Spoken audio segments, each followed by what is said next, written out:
So the theme this month is rebuilding from the inside out. So we're coming out of lockdown, we're hearing a lot about rebuilding of business, rebuilding of employment, rebuilding of environment, but what about rebuilding ourselves from the inside out? What is our mental and emotional state having been through this experience of the pandemic lockdown?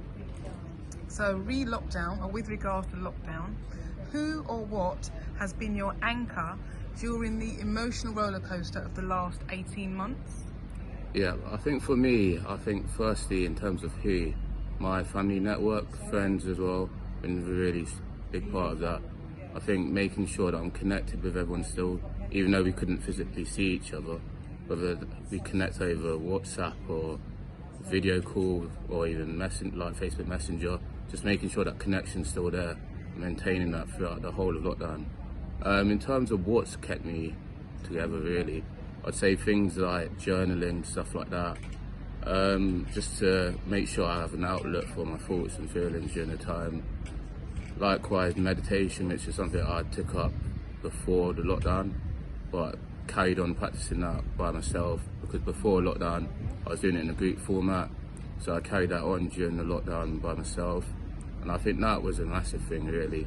That and also like trying to maintain like some exercise, which is quite difficult. Motivation went out the window as well, but actually trying to use those tools that I had beforehand and making sure that I didn't actually lose them, that definitely helped a lot for me personally. Meditation? Yeah. Journaling? Yeah. And exercise, I would say. So being creative, journaling is a form of creativity. Yeah. So for me, in terms of that, journaling, again, it's something that I probably started just before the lockdown. So it's something that is still quite new to me. But for me, it was actually trying to hone in on that skills. And again, there's no, as you sort of say, it's a very creative process.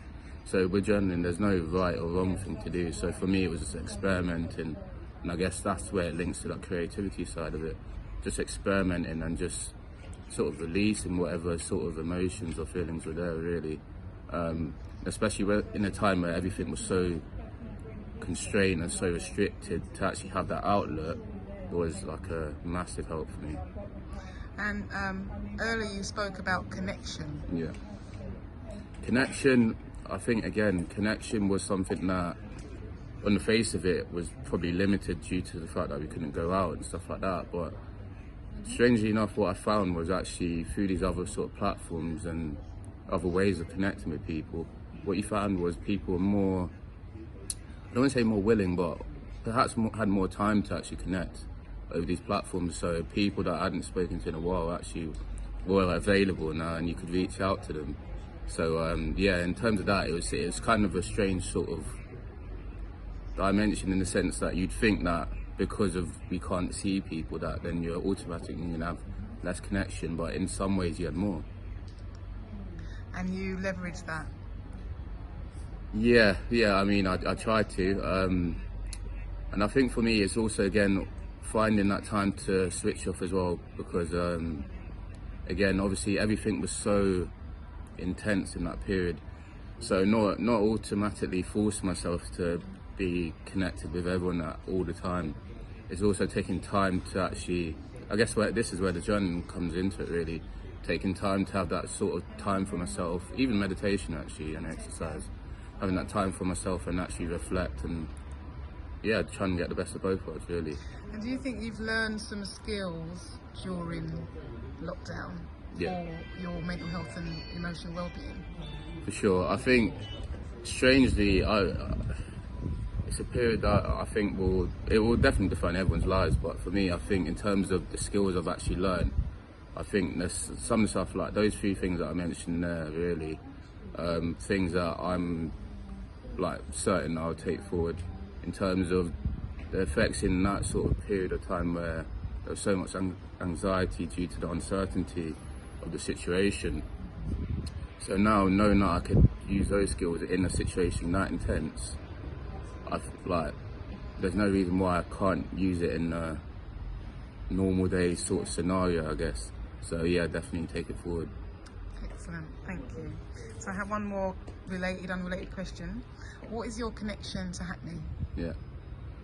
So my connection to Hackney really is pretty much me through and through. Born here, lived here for pretty much all my life apart from 3 years away at university. And even when I was away at university, sometimes I was probably a bit too eager to come back to Hackney. But I actually remember my first or second week actually being at university. I was really back for like a couple of days. So Hackney is, for me, it represents home. It represents everything I know in terms of everything that I know in terms of my values and even morals and stuff like that. I think are based from the foundation of Hackney.